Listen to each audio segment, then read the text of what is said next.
Eu vou continuar aqui falando ainda sobre a pandemia do novo coronavírus, né? Ontem, em um debate envolvendo o retorno ou não das aulas presenciais aqui nas escolas públicas e privadas do Espírito Santo, né? Houve uma provocação aqui de que o Ministério Público do Estado do Espírito Santo deveria também ser ouvido aqui pela CBN para saber como é que se dá esse acompanhamento, essa fiscalização. A Associação de Pais, um dos nossos entrevistados de ontem, disse o seguinte, de que eles acham muito preocupante voltar a reunir crianças no ambiente presencial,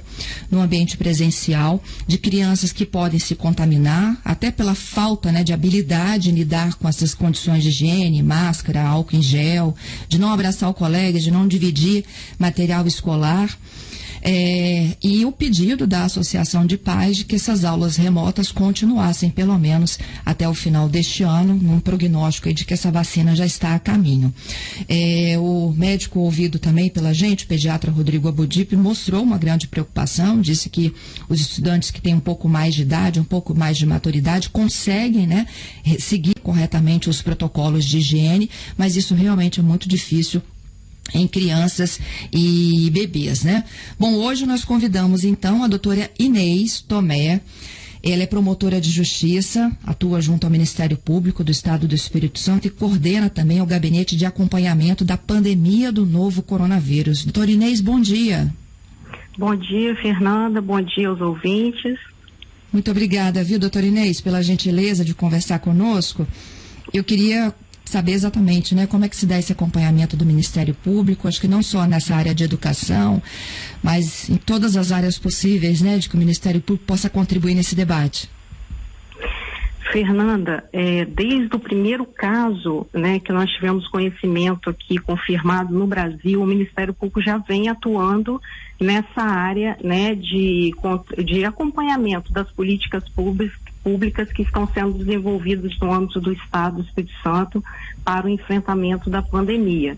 E exatamente na data de mais ou menos meados de março, 16 mais ou menos, o Ministério Público já nessa data ele encerrava suas atividades presenciais e transformava-as em virtuais com um evento grande que nós fizemos na sede do Ministério Público, exatamente para cobrar do Estado e dos municípios a implementação das recomendações que os colegas promotores de justiça já haviam feito para cada município e nós aqui no âmbito do Estado do Espírito Santo.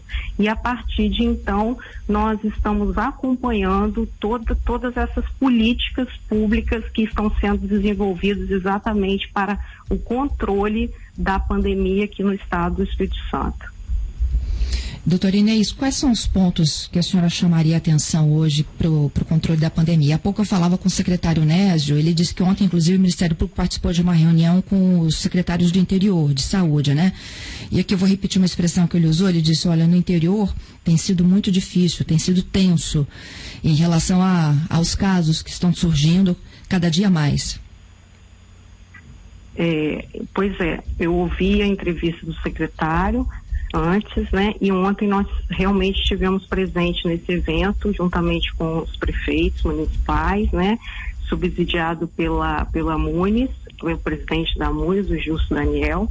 E nós sabemos que essa pandemia, ela ultrapassa a questão específica só da saúde, né? Ela adentra em várias esferas, e aí foi falado a questão da educação, o próprio urbanismo, o idoso, a criança e adolescente, o consumidor, a probidade administrativa. Então, o Ministério Público, até mesmo por ser uma instituição de defesa dos interesses sociais individuais e disponíveis, ele está presente em todas essas esferas onde a pandemia ela tem implicâncias significativas para a sociedade. E exatamente no sentido de que para que a gente pudesse conscientizar os prefeitos de que a pandemia ela não é específica do município, ela não é específica do estado, nem do Brasil, é mundial. Então ela tem repercussões em todas as esferas, e nós precisamos, para combatê-la, uma atuação conjunta. Nós precisamos que todos os atores envolvidos nas políticas públicas, eles trabalhem em conjunto para que a gente consiga conter e dar um atendimento digno à população que irá necessitar de ser internada, né, em leitos hospitalares, de atendimento à saúde. Hoje, no estado do Espírito Santo, de ontem para hoje, né, nós tivemos 42 mortes. Ontem, quando nós iniciamos a reunião com os prefeitos, o estado estava com 2.040 pessoas falecidas que vieram a óbito em razão da Covid. Hoje, eu acessando aqui o site, o painel Covid, nós já ultrapassamos em mais 42 mortes. E isso é muito preocupante no estado do Espírito Santo, porque são vidas perdidas.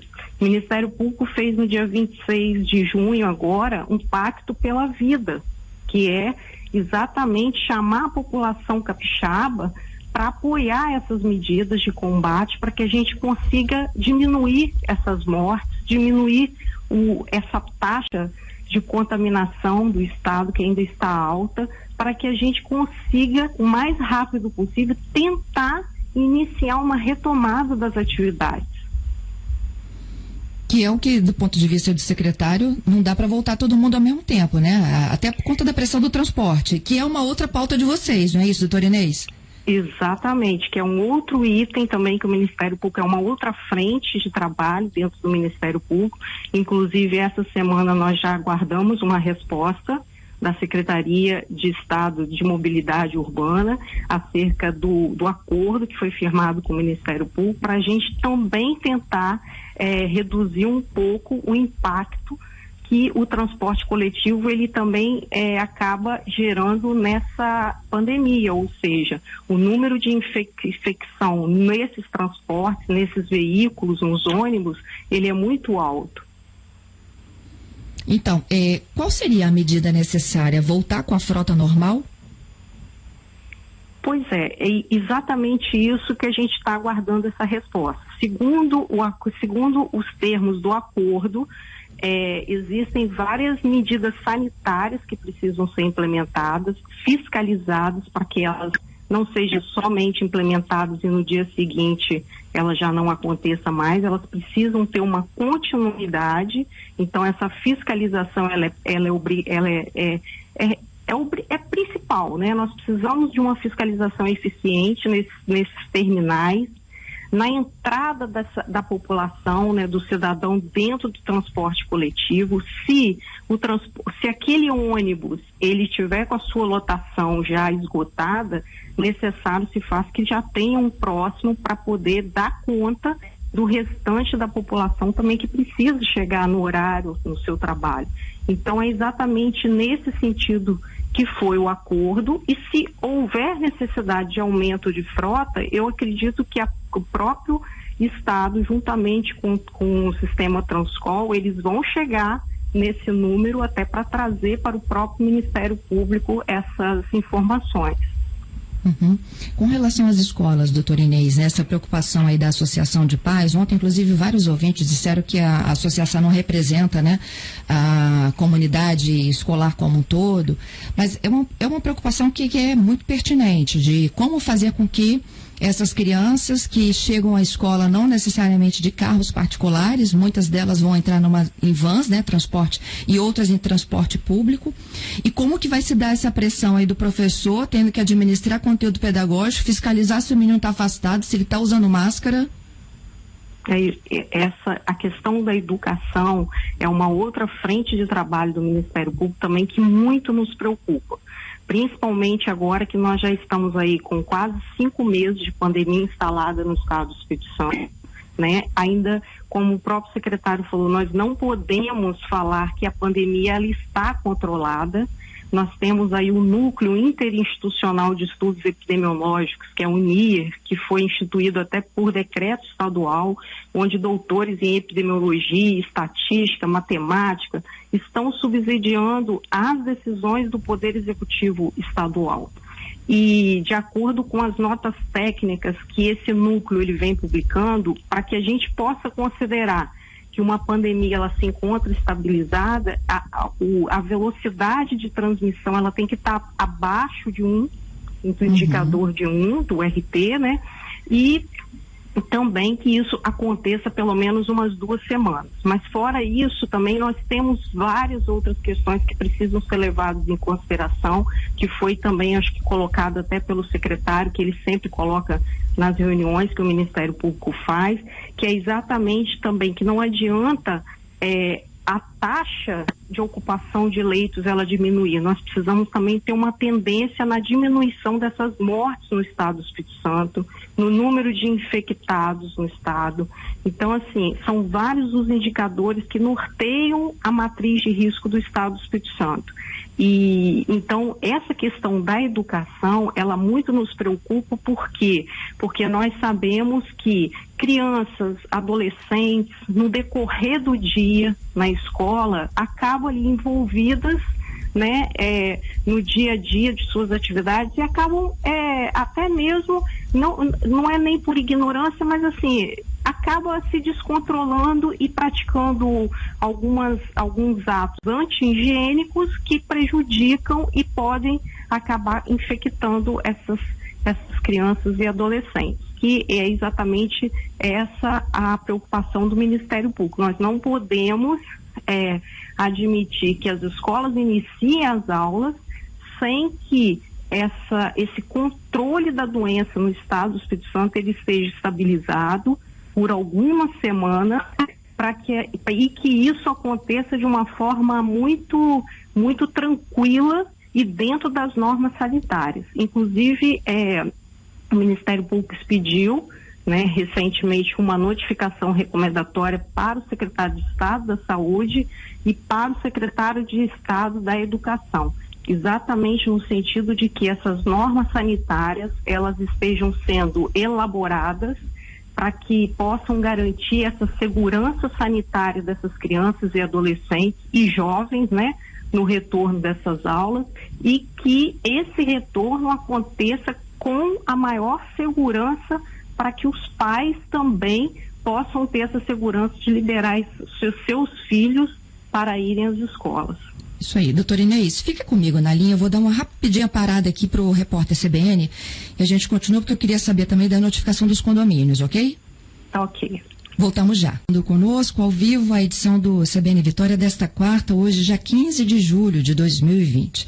Nessa edição, a gente já conversou ao vivo com o secretário de Estado da Saúde, Nésio Fernandes, fazendo uma radiografia da pandemia no Espírito Santo. Eu vou repetir uma frase dele aqui, que eu acho que ficou na minha cabeça e precisa também de ficar na cabeça de todo mundo, que ele diz o seguinte: o vírus é danado, o vírus do coronavírus, tá? Que a gente está se referindo.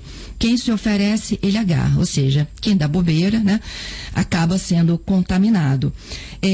Dessa entrevista, eu estou seguindo para uma outra já, com a doutora Inês, Tadei, ela é promotora de justiça e é coordenadora também do Gabinete de Acompanhamento da Pandemia do Novo Coronavírus no Ministério Público Estadual. A gente está falando, né, sobre o papel do Ministério Público, do olhar pela sociedade, de como que se dá essa fiscalização. Falamos um pouquinho de saúde, de educação, transporte público. E agora eu volto com a doutora Inês para que a gente tenha informações sobre essas recomendações que foram feitas aos condomínios. Doutora Inês, qual é a dimensão que vocês têm hoje? Eles estão começando a flexibilizar?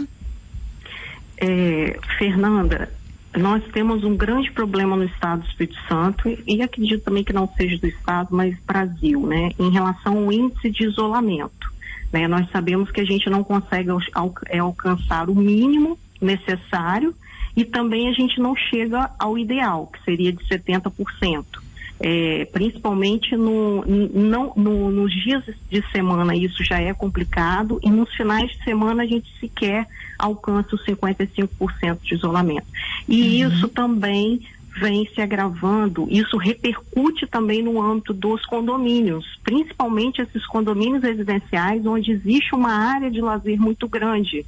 O que nós percebemos que esse índice de isolamento, ele tem reflexo interno e o Ministério Público vem recebendo muitas denúncias, reclamações, inclusive dos próprios moradores de determinados condomínios acerca do desrespeito às normas sanitárias vigentes.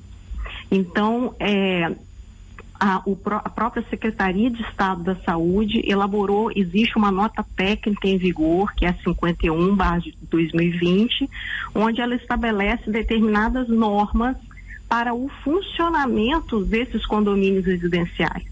E o Ministério Público, exatamente, zelando pelos direitos sociais, né, nesse aspecto, ele objetivando alcançar o maior número de condomínios, né, e administradoras, né, empresas que administram esses condomínios, nós expedimos duas notificações recomendatórias. Uma para o sindicato patronal que abrange todo o estado, com exceção da região sul, e complementamos com outro sindicato que abrange exatamente a região sul do estado.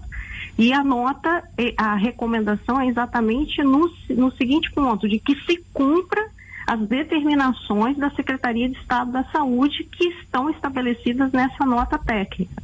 E um outro item também que eu gostaria de fazer um parênteses é que muitos alegam que não é um decreto e não precisa ser cumprido. Pelo contrário, o próprio decreto estadual, que é o 4636, que instituiu o mapa de risco no estado do Espírito Santo, né, para o enfrentamento da Covid, ele estabelece que as ações e as medidas de enfrentamento serão estabelecidas por atos do secretário de Estado da Saúde. Então, é simplesmente uma complementação desses decretos estaduais e as notas técnicas, as portarias, elas precisam ser cumpridas.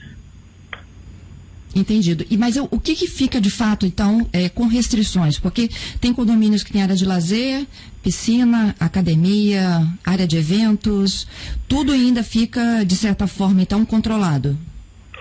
A nota técnica ela é muito clara em determinados pontos. Por exemplo, parquinhos, né? Os condomínios onde existe essa área de lazer para crianças, que envolve parquinhos, brinquedoteca, deve ser fechado, principalmente nos municípios onde nós temos risco moderado e alto, que é praticamente o estado como um todo está classificado nesses dois níveis de risco, né? Outras áreas, por exemplo, piscina, de acordo com o agendamento, por família, né? Eu vou citar alguns itens. Academias é individual, nós temos um número de metragem onde dentro dessa metragem só pode um quantitativo específico de pessoas, né? Uso do elevador, no máximo 2 pessoas ou a família dentro do elevador.